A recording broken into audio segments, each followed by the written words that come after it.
राधे राधे। राधा रानी की कृपा आप सब पर सदा बनी रहे। ओम नमो भगवते वासुदेवाय नमः। आज हम श्रीमद् भगवत गीता का दूसरा अध्याय सुनेंगे, तो चलिए हम अध्याय शुरू करते हैं। संजय बोले, उस प्रकार करुणा से व्याप्त और आंसुओं से पूर्ण तथा व्याकुल नेत्रों वाले शोक युक्त उस अर्जुन के प्रति भगवान मधुसूदन ने यह वचन कहा। श्री भगवान बोले, हे अर्जुन, तुझे इस असमय में यह मोह किस हेतु प्राप्त हुआ, क्योंकि यह न तो श्रेष्ठ पुरुषों द्वारा आचरित है, न स्वर्ग को देने वाला है और न कीर्ति को करने वाला ही है। इसीलिए हे अर्जुन, नपुंसकता को मत प्राप्त हो। तुम्हें यह उचित नहीं जान पड़ता है। हे परंत, हृदय की तुच्छ दुर्बलता को त्याग कर युद्ध के लिए खड़ा हो जा।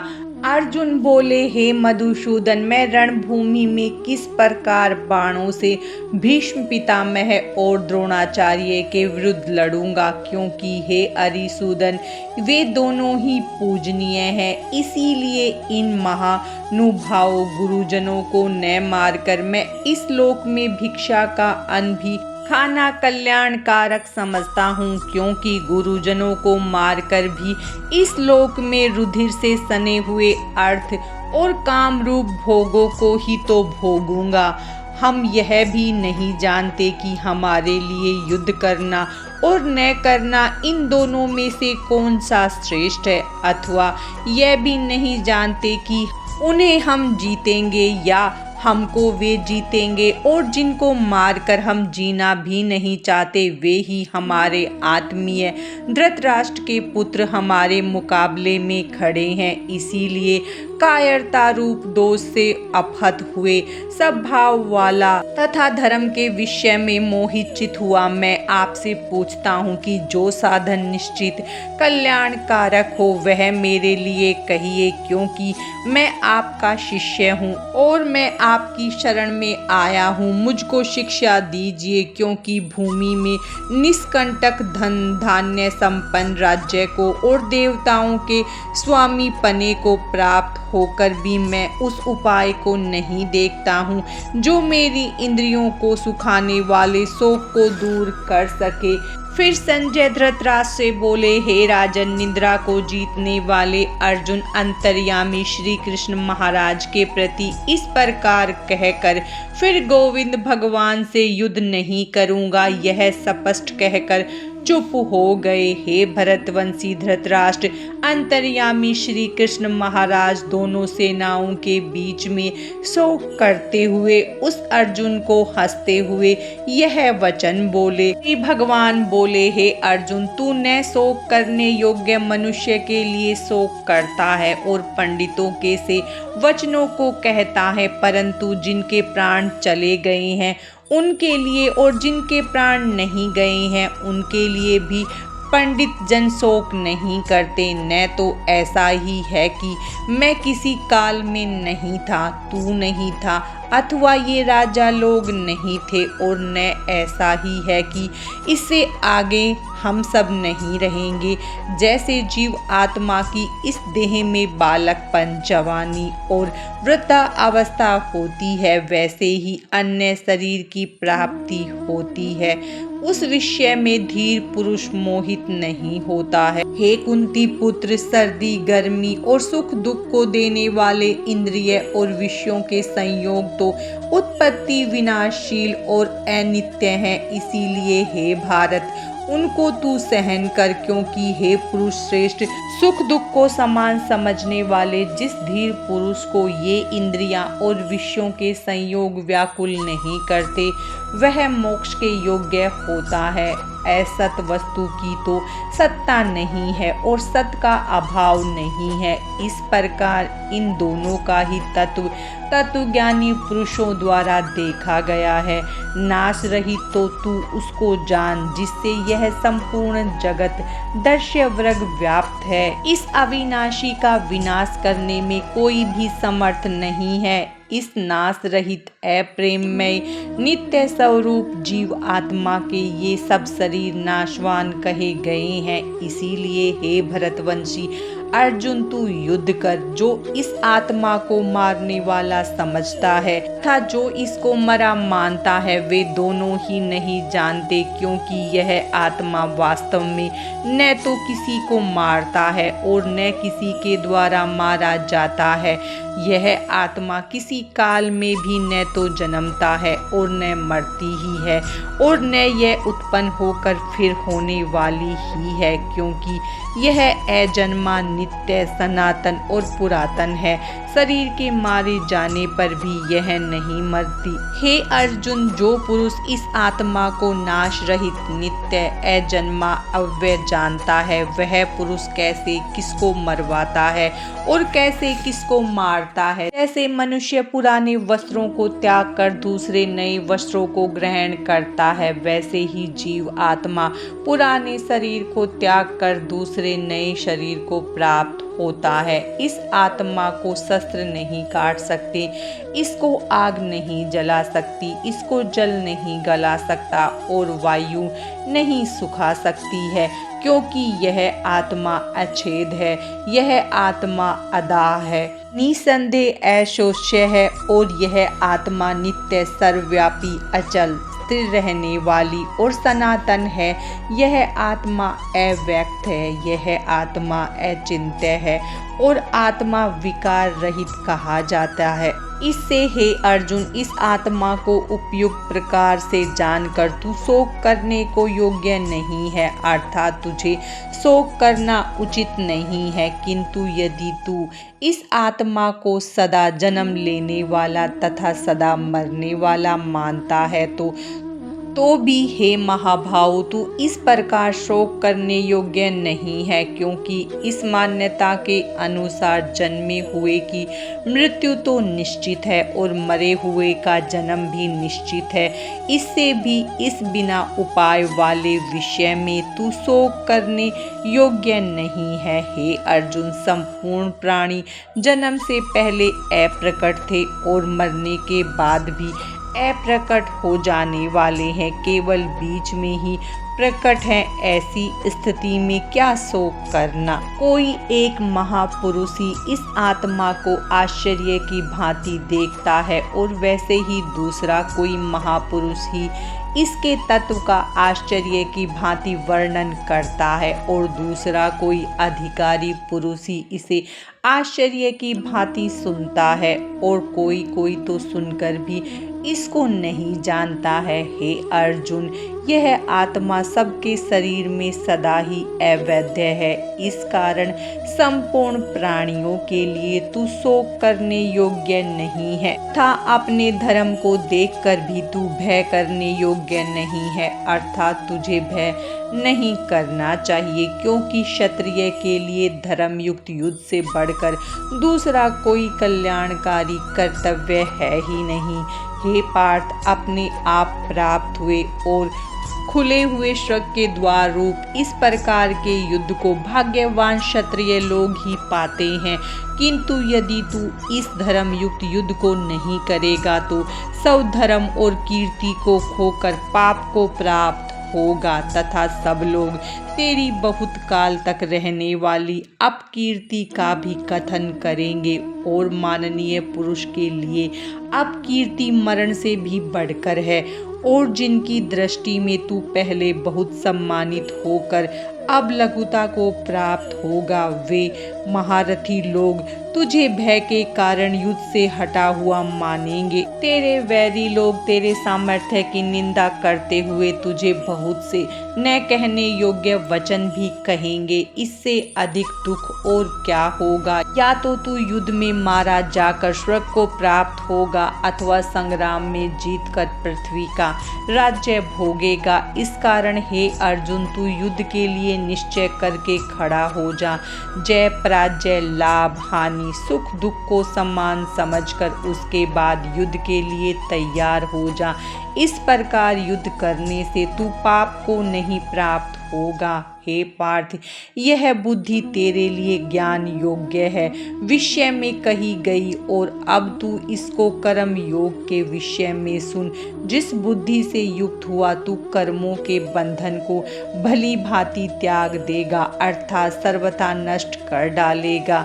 इस कर्म योग में आरंभ का अर्थात बीज का नाश नहीं है और उल्टा फलस्वरूप दोष भी नहीं है, बल्कि इस कर्म योग रूप धर्म का थोड़ा सा भी साधन जन्म मृत्यु रूप महान भय से रक्षा कर लेता है। हे अर्जुन, इस कर्म योग में निश्चयात्मिका बुद्धि एक ही होती है, किंतु अस्थिर विचार वाले विवेकहीन सकाम मनुष्यों की बुद्धियां निश्चय ही बहुत भेदों वाली और अनंत होती है। हे अर्जुन, जो भोगों में तन्मय हो रहे हैं, जो कर्म फल के प्रशंसक वेद वाक्यों में ही प्रीति रखते हैं, जिनकी बुद्धि में स्वर्ग ही परम प्राय वस्तु है और जो स्वर्ग से बढ़कर दूसरी कोई वस्तु ही नहीं है, ऐसा कहने वाले हैं, वे अविवेकी जन इस प्रकार की जिस पुष्पित अर्थात दिखाऊ शोभा युक्त वाणी को कहा करते हैं, जो कि जन्म रूप कर्म फल देने वाली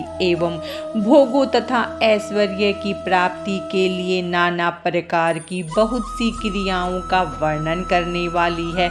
उस वाणी द्वारा जिनका चित हर लिया गया है, जो भोग और ऐश्वर्य में अत्यंत आसक्त हैं, उन पुरुषों की परमात्मा में निश्चयात्मिका बुद्धि नहीं होती। हे अर्जुन, वेद उपयुक्त प्रकार से तीनों गुणों के कार्य रूप सम्मत भोगों एवं उनके साधनों का प्रतिपादन करने वाले हैं, इसीलिए तू उन भोगों एवं उनके साधनों में आसक्तिहीन हर्ष शोक आदि द्वंद्वों से रहित नित्य वस्तु परमात्मा में स्थित योग क्षेम को न चाहने वाला और स्वाधीन अंतःकरण वाला हो। सब ओर से परिपूर्ण जलाशय के प्राप्त हो जाने पर छोटे जलाशय में मनुष्य का जितना प्रयोजन रहता है, ब्रह्मा को तत्व से जानने वाले ब्राह्मण का समस्त वेदों में उतना ही प्रयोजन रह जाता है। तेरा कर्म करने में ही अधिकार है, उसके फल में कभी नहीं। इसीलिए तू कर्मों के फल का हेतु मत हो तथा तेरी कर्म न करने की भी आसक्ति न हो। हे धनंजय, तू आसक्ति को त्याग कर तथा सिद्धि और असिद्धि में समान बुद्धि वाला होकर योग में स्थित हुआ कर्तव्य कर्मों को कर। समत्व ही योग कहलाता है।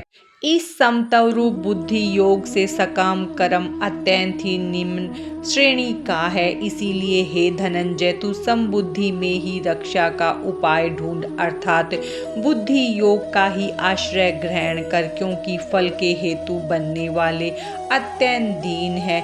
समबुद्धि युक्त पुरुष पुण्य और पाप दोनों को इसी लोक में त्याग देता है, अर्थात उनसे मुक्त हो जाता है। इससे तू समत्व रूप योग में लग जा। यह समत्व रूप योग ही कर्मों में कुशलता है, अर्थात कर्म बंधन से छूटने का उपाय है, क्योंकि समबुद्धि से युक्त ज्ञानी जन कर्मों से उत्पन्न होने वाले फल को त्याग कर जन्म रूप बंधन से मुक्त हो निर्विकार परम पद को प्राप्त होते हैं। जिस काल में तेरी बुद्धि मोहरूप दलदल को भली भांति पार कर जाएगी, उस समय तू सुने हुए और सुनने में आने वाले इस लोक और परलोक संबंधी सभी भोगों से वैराग्य को प्राप्त हो जाएगा। भांति भांति के वचनों को सुनने से विचलित हुई तेरी बुद्धि अब परमात्मा में अचल और स्थिर ठहर जाएगी। तब तू योग को प्राप्त हो जाएगा, अर्थात तेरा परमात्मा से नित्य संयोग हो जाएगा। अर्जुन बोले, हे केशव,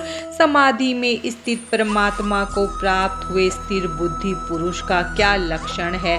वह स्थिर बुद्धि पुरुष कैसे बोलता है, कैसे बैठता है और कैसे चलता है। श्री भगवान बोले, हे अर्जुन, जिस काल में यह पुरुष मन में स्थित संपूर्ण कामनाओं को भली भांति त्याग देता है और आत्मा से आत्मा में ही संतुष्ट रहता है, उस काल में वह स्थित प्रज्ञ कहा जाता है। दुखों की प्राप्ति होने पर जिसके मन में उद्वेग नहीं होता, सुखों की प्राप्ति होने में जो सर्वथा निस्पृह है तथा जिसके राग, भय और क्रोध नष्ट हो गए हों, ऐसा मुनि स्थिर बुद्धि कहा जाता है। जो पुरुष सर्वत्र स्नेह रहित हुआ, उस शुभ या अशुभ वस्तु को प्राप्त होकर न प्रसन्न होता है न द्वेष करता है, उसकी बुद्धि स्थिर है। और कछुआ सब ओर से अपने अंगों को जैसे समेट लेता है, वैसे ही जब वह पुरुष इंद्रियों के विषय में इंद्रियों को सब प्रकार से हटा लेता है, तब उसकी बुद्धि स्थिर है, ऐसा समझना चाहिए। इंद्रियों के द्वारा विषयों को ग्रहण न करने वाले पुरुष के भी केवल विषय तो निवृत्त हो जाते हैं, परंतु उनमें रहने वाली आसक्ति निवृत्त नहीं होती। इस स्थित प्रज्ञ पुरुष की तो आसक्ति भी परमात्मा का साक्षात्कार करके निवृत्त हो जाती है। हे अर्जुन, आसक्ति का नाश न होने के कारण ये प्रथम स्वभाव वाली इंद्रियां यत्न करते हुए बुद्धिमान पुरुष के मन को भी बलात् कर लेती है। इसीलिए साधक को चाहिए कि वह उन संपूर्ण इंद्रियों को वश में करके समाहित चित्त हुआ मेरे परायण होकर ध्यान में बैठे, क्योंकि जिस पुरुष की इंद्रियां वश में होती हैं, उसकी बुद्धि स्थिर हो जाती है। विषयों का चिंतन करने वाले पुरुष की उन विषयों में आसक्ति हो जाती है। आसक्ति से उन विषयों की कामना उत्पन्न होती है और कामनाओं में विघ्न पड़ने से क्रोध उत्पन्न होता है। क्रोध से अत्यंत मूढ़ भाव उत्पन्न हो जाता है। मूढ़ भाव से स्मृति में भ्रम हो जाता है। स्मृति में भ्रम हो जाने से बुद्धि अर्थात ज्ञान शक्ति का नाश हो जाता है और बुद्धि का नाश हो जाने से यह पुरुष अपनी स्थिति से गिर जाता है। परंतु अपने अधीन किए हुए अंतःकरण वाला साधक अपने वश में की हुई राग द्वेष से रहित इंद्रियों द्वारा विषयों में विचरण करता हुआ अंतःकरण की प्रसन्नता को प्राप्त होता है। अंतःकरण की प्रसन्नता होने पर इससे संपूर्ण दुखों का अभाव हो जाता है और उस प्रसन्नचित्त वाले कर्म योगी की बुद्धि शीघ्र ही सब ओर से हटकर एक परमात्मा में ही भली भांति स्थिर हो जाती है। न जीते हुए मन और इंद्रियों वाले पुरुष में निश्चयात्मिका बुद्धि नहीं होती और उस उपयुक्त मनुष्य के अंतःकरण में भावना भी नहीं होती तथा भावनाहीन मनुष्यों को शांति नहीं मिलती और शांति रहित मनुष्यों को सुख कैसे मिल सकता है, क्योंकि जैसे जल में चलने वाली नाव को वायु हर लेती है, वैसे ही विषयों में विचरती हुई इंद्रियों में से मन जिस इंद्री के साथ रहता है, वह एक ही इंद्री इस उपयुक्त पुरुष की बुद्धि को हर लेती है। इसीलिए हे महाभाव, जिस पुरुष की इंद्रियां इंद्रियों के विषयों से सब प्रकार निग्रह की हुई है, उसकी बुद्धि स्थिर है। संपूर्ण प्राणियों के लिए जो रात्रि के समान है, उस नित्य ज्ञान स्वरूप ब्रह्मानंद की प्राप्ति में स्थित प्रज्ञ योगी जगता है और जिस नाशवान सांसारिक सुख की प्राप्ति में सब प्राणी जागते हैं, परमात्मा के तत्व को जानने वाले मुनि के लिए वह रात्रि के समान है। जैसे नाना नदियों के जल सब ओर से परिपूर्ण अचल प्रतिष्ठा वाले समुद्र में उसको विचलित न करते हुए ही समा जाते हैं, वैसे ही सब भोग जिस स्थित प्रज्ञ पुरुष में किसी प्रकार का विकार उत्पन्न किए बिना ही समा जाते हैं, वही पुरुष परम शांति को प्राप्त होता है। भोगों को चाहने वाला नहीं, जो पुरुष संपूर्ण कामनाओं को त्याग कर ममता रहित, अहंकार रहित, स्पर्श रहित हुआ विचरता है वही शांति को प्राप्त होता है, अर्थात वह शांति को प्राप्त है। हे अर्जुन, यह ब्रह्मा को प्राप्त हुए पुरुष की स्थिति है।